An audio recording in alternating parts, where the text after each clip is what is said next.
Men and women are waiting to tie the knot until later in life, and that also means women are waiting longer to have children. But you know, the older you get, the tougher it is to get pregnant. It's one of the reasons so many are using what they call an insurance policy, freezing their eggs. The procedure is no longer labeled experimental, and the demand for it is up. Our health and wellness reporter Sonia Azad begins tonight with the first of two reports. Tell me about the boys you've met. Back in the day, if you weren't married with kids in your 20s, something was wrong. It's wonderful that he's so wonderful. But that was yesterday. Today, medical technology is bringing new possibilities.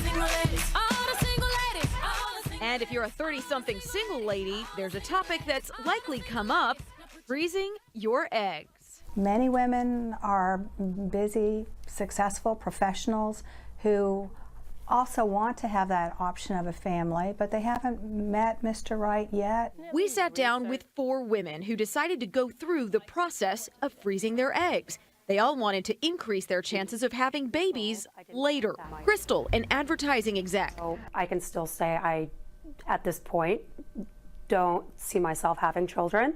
I know that that's an option that I can have, and I wanted it to be my choice. Osasu, a teacher. It was weighing on me daily, thinking I'm not married, I don't have kids, I'm getting older. Sarah, a doctor. With him going to school and me building my career, we're just not ready yet. And Katie, a student. Being a mom is really important to me. It's one of the things I know about my life I really want to do. Women won't fall off the fertility cliff at age 35, but by 40, doctors say conceiving is harder. Science tells us younger eggs increase the chance of successful pregnancy and healthy babies. My chances of naturally getting pregnant were less than 1%. So that was something that I found out while doing this.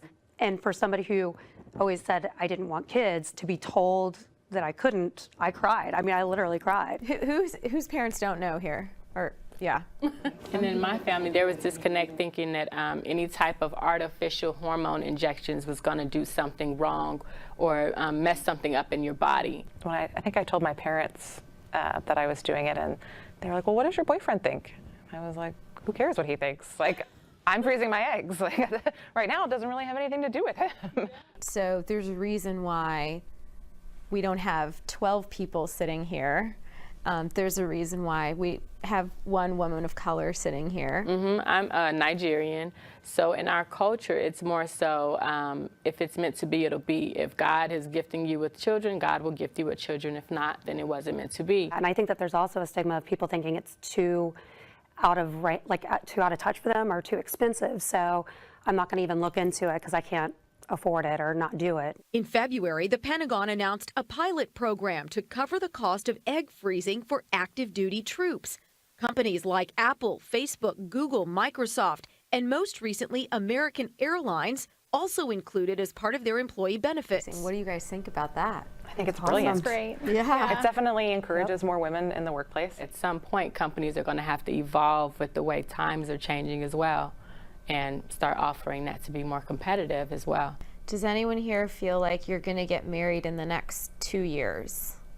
Yes, I'm hopeful. You're speaking into existence. Hopeful, yeah, hopefully. We're all hopeful, right? But, and then have kids in the next 2 or 3 years.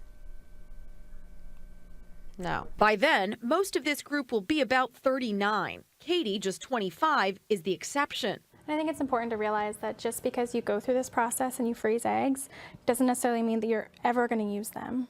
In fact, these women know there's no guarantee. Right now, the success rate stands at only 22%. That's right, thousands of dollars for a 22% chance those eggs will be viable one day. The clock is ticking. Sonia Azad, Channel 8 News. We should tell you that Sonia wanted to talk to these women because she was preparing to go through this process herself, and tomorrow night we'll see it. You don't want to miss the second half of Sonia's report, Tuesday at 10 o'clock.